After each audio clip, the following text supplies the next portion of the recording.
ടിപ്പുകൾ ആലങ്കാരിക ഭംഗിയോടെ കവിതകളാക്കി മാറ്റിയ ഇടശ്ശേരി ഗോവിന്ദൻ നായരുടെ പൂതപ്പാട്ട് എന്ന കവിതയ്ക്ക് ദൃശ്യഭാഷ നൽകുവാൻ ഞങ്ങൾ ശ്രമം നടത്തുകയാണ്.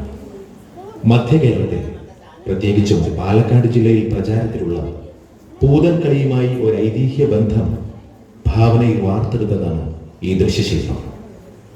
ദൈവത്തിൻ്റെയും ഗുരുജനങ്ങളുടെയും അഭിവന്ദ്യ സദസ്സിൻ്റെയും അനുഗ്രഹാശിസുകൾക്കായി പ്രാർത്ഥിച്ചുകൊണ്ട് ഞങ്ങൾ ആരംഭിക്കട്ടെ.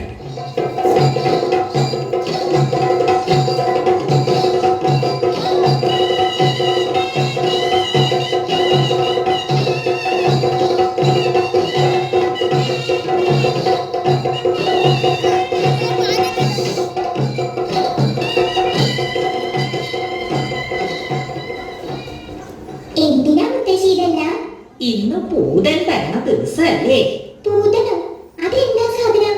അയ്യേ, പട്ടണത്തില് വളരണ അമ്മൂന് ഇതൊന്നും അറിയില്ലേ? പൂതൻ എന്ന് വെച്ചാ ഭൂതം. നങ്ങേലി എന്നൊരു അന്തർജനത്തിന്റെ സുന്ദരക്കുട്ടനായ ഉണ്ണിയെ ഒരു ഭൂതം കട്ടോണ്ട് പോയി. അവസാനം ആ അമ്മയുടെ സ്നേഹത്തിന്റെ മുന്നിൽ തോറ്റുപോയ ഭൂതം തെറ്റു പറഞ്ഞ് കുട്ടിയെ തിരിച്ചു കൊടുത്ത കഥ കേട്ടിട്ടില്ലേ? ഇല്ല മുത്തശ്ശി, എനിക്ക് ആ കഥയൊന്ന് പറഞ്ഞു തരുമോ മുത്തശ്ശി? പിന്നെന്താ, പറഞ്ഞു തരാലോ. പൂതൻ വരാൻ ഇനി സമയമുണ്ട്. അതിനു മുൻപ് തന്നെ പറഞ്ഞു തരാം. വാ, നമുക്ക് തറയിലിരിക്കാം. ഇടശ്ശേരി ഗോവിന്ദൻ നായർ എന്നൊരു കവി പൂതപ്പാട്ട് എന്നൊരു കവിത എഴുതിയിട്ടുണ്ട്. മനുഷ്യരെ വരെ തിന്നിരുന്ന ഭൂതം പിന്നെ പാപമായി മാറിയ കഥയാ അത്. അത് കേട്ടാൽ അമ്മൂന്റെ സംശയങ്ങളൊക്കെ മാറും. എനിക്കതൊന്ന് കേൾപ്പിച്ചു തരുമോ? പിന്നെന്താ, ദാ കേട്ടോളൂ.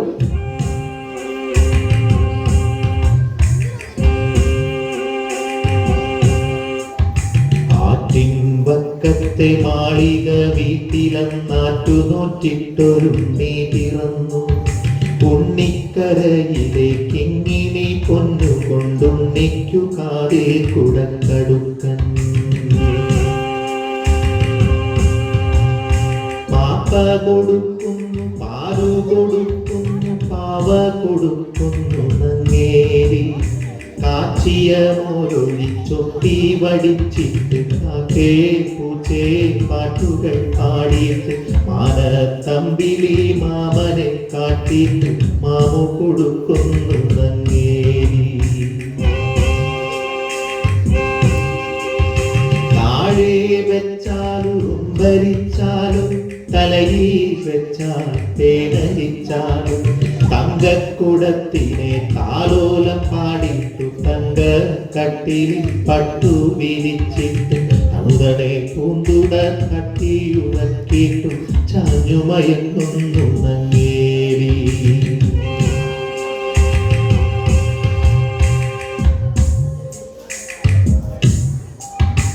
ഉണ്ണിക്കേഴു വയസ്സു കഴിഞ്ഞു, കണ്ണും കാതും ഉറച്ചു കഴിഞ്ഞു.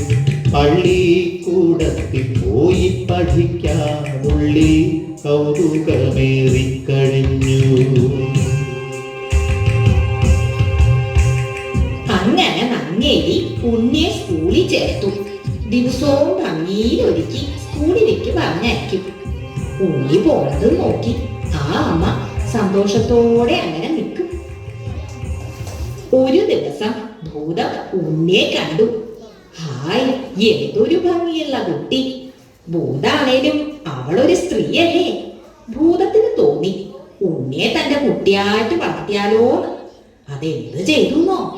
അവൾ മന്ത്രം കൊണ്ട് നല്ല ഭംഗിയിലൊരു പെൺകുട്ടിയായി മാറി. ഉണ്ണി വരണ വഴിയില് ചിരിച്ചോണ്ടങ്ങനെ നിന്നു. അവള് പറഞ്ഞു,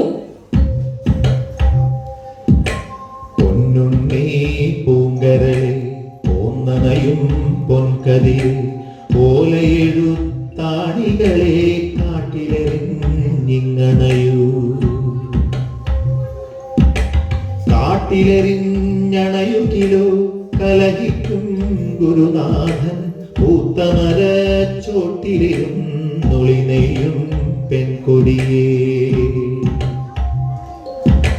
പൊന്നുണ്ണി പൂങ്കരളെ പോന്നണയും പൊൻകതിൽ വണ്ടോടിൻ വടിവിലും നീലക്കല്ലോലയുമെല്ലാം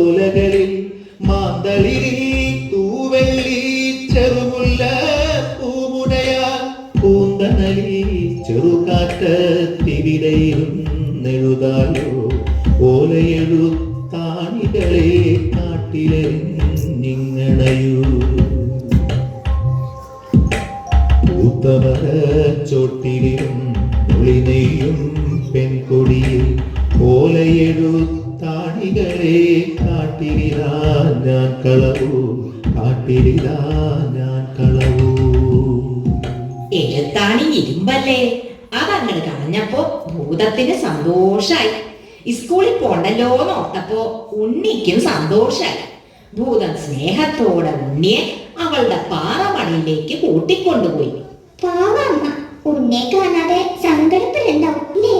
സങ്കടപ്പെടണ്ടാകുന്നു, കേട്ടോളൂ. വെയിൽ മങ്ങി മഞ്ഞ കതിരു പൊങ്ങി വിയതങ്കണത്തിലെ കാർകൾ പൊങ്ങി എഴുതുവാൻ പോയ കിടാവു വന്നില്ല, എവിടെ പോയി നങ്ങേലി നിന്നു തേങ്ങി. ആറ്റിൻ കരകളിൽ അങ്ങിങ്ങോളം അവനെ വിളിച്ചു നടന്നാളമ്മ, നീട്ടി